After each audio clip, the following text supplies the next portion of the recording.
SCP TSP ಯೋಜನೆಯ ಅನುದಾನ ದುರ್ಬಳಕೆ ವಿರೋಧಿಸಿ ಬಿಜೆಪಿಯಿಂದ ಪ್ರತಿಭಟನೆ.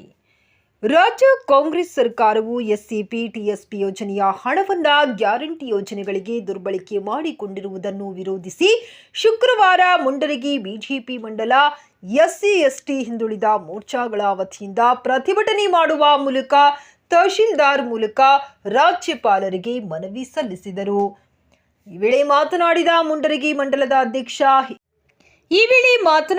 ಮುಂಡರಗಿ ಮಂಡಲದ ಅಧ್ಯಕ್ಷ ಹೇಮಗಿರೀಶ ಹಾವಿನಾಳ, ರಾಜ್ಯ ಕಾಂಗ್ರೆಸ್ ಸರ್ಕಾರವು ಸಂವಿಧಾನ ಬಾಹಿರವಾಗಿ ಎಸ್ಸಿ ಎಸ್ಟಿ ಹಿಂದುಳಿದ ವರ್ಗಗಳಿಗೆ ಮೀಸಲಿಟ್ಟಿರುವ ಅನುದಾನವನ್ನು ಗ್ಯಾರಂಟಿ ಯೋಜನೆಗಳಿಗೆ ದುರ್ಬಳಕೆ ಮಾಡಿಕೊಂಡು ದಲಿತರಿಗೆ ಅನ್ಯಾಯ ಮಾಡಿದ್ದಾರೆ ಮತ್ತು ಜಾತಿಗಳ ನಡುವೆ ವಿಷಬೀಜ ಬಿತ್ತುವ ಕೆಲಸ ಮಾಡುತ್ತಿದ್ದಾರೆ. ಶಾಸಕರು ಅಭಿವೃದ್ಧಿ ಮಾಡಲು ರಾಜ್ಯ ಸರ್ಕಾರದ ಬಳಿ ಯಾವುದೇ ಅನುದಾನ ಇಲ್ಲ. ಇದರ ನಡುವೆ ಬೆಲೆ ಏರಿಕೆಗೆ ಜನಸಾಮಾನ್ಯರು ತತ್ತರಿಸಿ ಹೋಗಿದ್ದಾರೆ. ಎಸ್ಟಿಗೆ ಮೀಸಲಿಟ್ಟಿರುವ 200 ಕೋಟಿಯನ್ನು ತಿಂದು ಹಾಕಿದರೂ ಅವರಿಗೆ ಒಂದೇ ಒಂದು ಬೋರ್ವೆಲ್ ಕೊರೆಸಿಲ್ಲ ಎಂದು ಆಕ್ರೋಶ ವ್ಯಕ್ತಪಡಿಸಿದರು. ಕೂಡಲೇ ರಾಜ್ಯಪಾಲರು ಮಧ್ಯಪ್ರವೇಶಿಸಿ ರಾಜ್ಯ ಸರ್ಕಾರವನ್ನ ವಜಾಗೊಳಿಸಿ ರಾಷ್ಟ್ರಪತಿ ಆಡಳಿತವನ್ನ ಹೇರಬೇಕು ಎಂದು ಆಗ್ರಹಿಸಿದರು.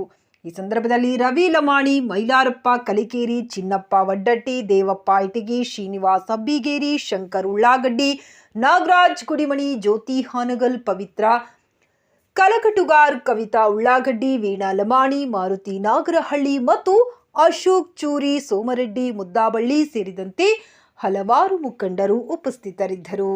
ಭಾರತೀಯ ಜನತಾ ಪಾರ್ಟಿ ಮುಂಡರಗಿ ಮಂಡಲದ ಎಸ್ಸಿ ಎಸ್ಟಿ ಮತ್ತು ಹಿಂದುಳಿದ ವರ್ಗಗಳ ಮೋರ್ಚಾ ವತಿಯಿಂದ ಈ ಒಂದು ರಾಜ್ಯದಲ್ಲಿರ್ತಕ್ಕಂಥ ಸಿದ್ದರಾಮಯ್ಯವರ ಕಾಂಗ್ರೆಸ್ ಸರ್ಕಾರದ ವಿರುದ್ಧ ಇವತ್ತು ಸಂವಿಧಾನಬದ್ಧವಾಗಿ ನೀಡಿದಂಥ ಎಸ್ಸಿ ಎಸ್ಟಿ ಅನುದಾನವನ್ನು ಬಾಹಿರವಾಗಿ ಇವತ್ತು ಗ್ಯಾರಂಟಿಗೆ ಬಳಸಿಕೊಂಡು ನಿಜವಾದ ದಲಿತರಿಗೆ ಅನ್ಯಾಯ ಮಾಡಿದ್ದಕ್ಕಾಗಿ ಮಾನ್ಯ ರಾಜ್ಯಪಾಲರಿಗೆ ನಾವು ಭಾರತೀಯ ಜನತಾ ಪಾರ್ಟಿ ಮುಂಡರಗಿ ಮಂಡಲದ ವತಿಯಿಂದ ಈ ಮೂಲಕ ತಹಶೀಲ್ದಾರ್ ಮುಖಾಂತರ ನಾವು ದೂರನ್ನು ನೀಡಿರ್ತೀವಿ.